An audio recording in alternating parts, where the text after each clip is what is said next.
Imagine you were a comic book fan, and you went to your comic book store every day to buy the latest issue of Superman, let's say. But you got bullied, and you wanted to become Superman, and you were named after Superman, and you had all these similarities to him, yet there was something missing. But yet one day you wish upon a star that you could fly the far reaches of the stars just like Superman. Then that wish comes true. What do you do with that power? How do you use it? Do you become like Superman? Or do you become something far worse? Today we're going to talk about Superboy Prime.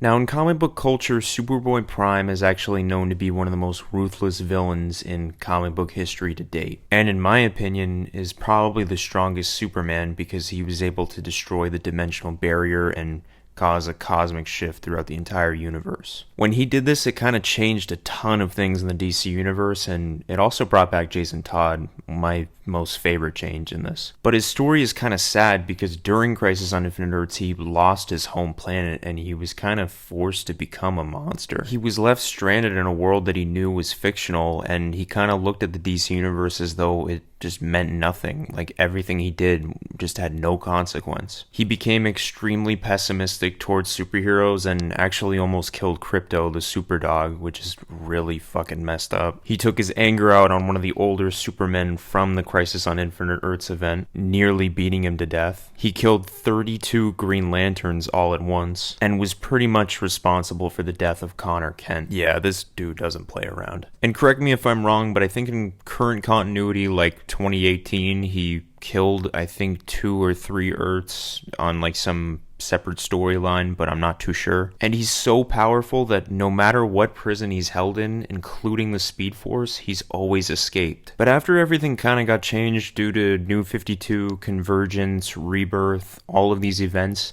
we didn't really see Superboy Prime for maybe about 20 years, at least the original version. But he did make an appearance in DC's Death Metal, a very edgy event involving the Darkest Knight, a version of Batman that's just pure evil. And to briefly explain who the Darkest Knight is, he's a version of the Batman who laughs that put his brain inside of a Bruce Wayne that became Dr. Manhattan. I know, it sounds crazy, but bear with me.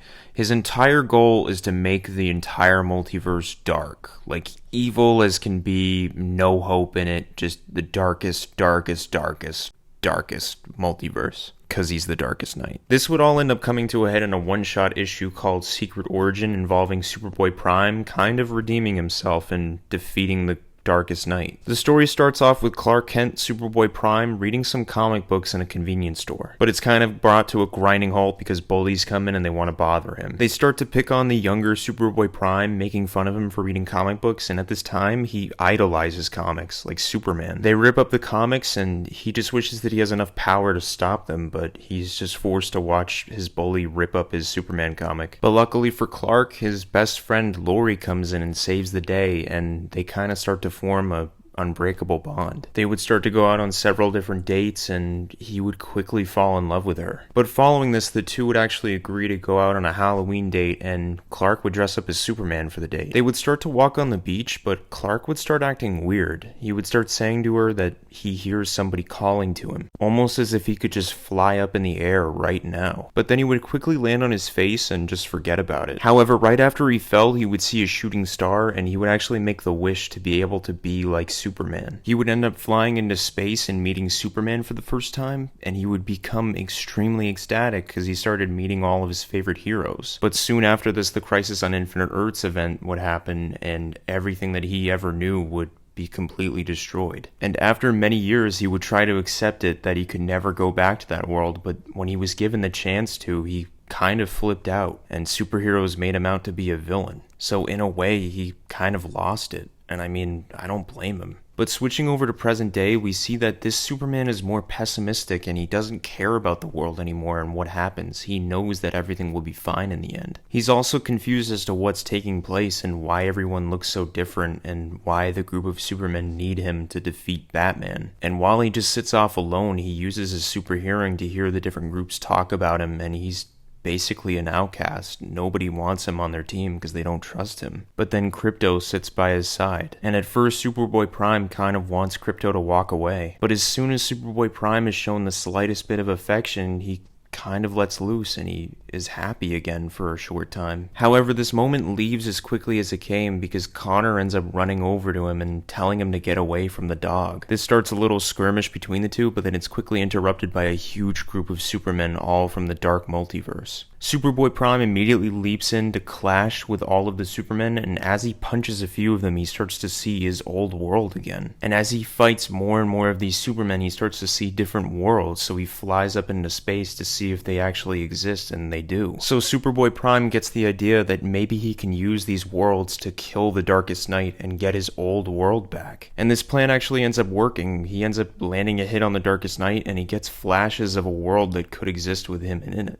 So Superboy Prime starts to go berserk on the Darkest Knight, not letting him get a chance to breathe at all. However, when the Darkest Knight does get a chance to speak, he starts to proclaim that the Superboy Prime is not that different from him, and that they should work together. But Superboy Prime refuses to listen as he keeps beating on the Darkest Knight because he wants his old world back. This all ends up coming to a head with Superboy Prime actually defeating the Darkest Knight, and that if Superboy Prime deals the finishing blow, he can take the Darkest Knight's powers and fix the world that he lost. But in order to do so, he would have to destroy the DC Universe entirely. But before he can deal the finishing blow, Krypto is there to stop him. In that moment, Superboy Prime realizes that he can't destroy this universe to save his own. He has to be the hero of this story, otherwise he's no different from the Darkest Knight. So the Darkest Knight starts to beg him to help him in his journey to make every other world dark, and so he can have his old world back, saying to Superboy Prime that the people down there don't care about him. They all hate him. They're not worth fighting for. Join me, and you can have your old life back. Superboy Prime starts to think it over. He wants to say yes. He wants to be that hero that he could have been, to shine like all the other heroes do. Be like a hero that he never could be. But in that life, he doesn't have his parents, and he doesn't have Lori.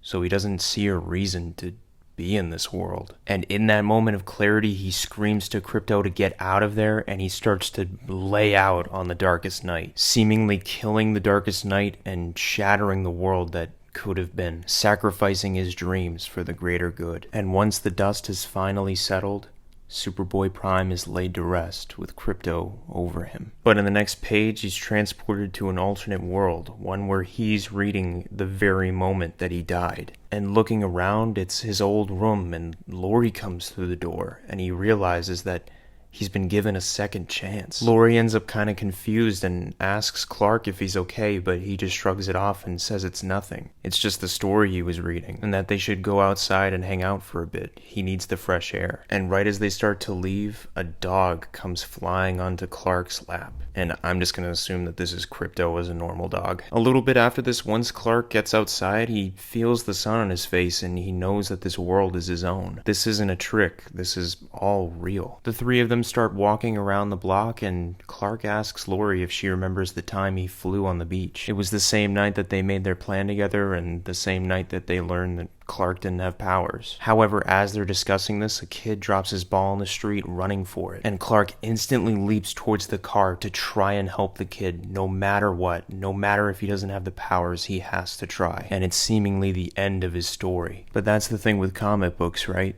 They never really do end. They just leave you with a to be continued.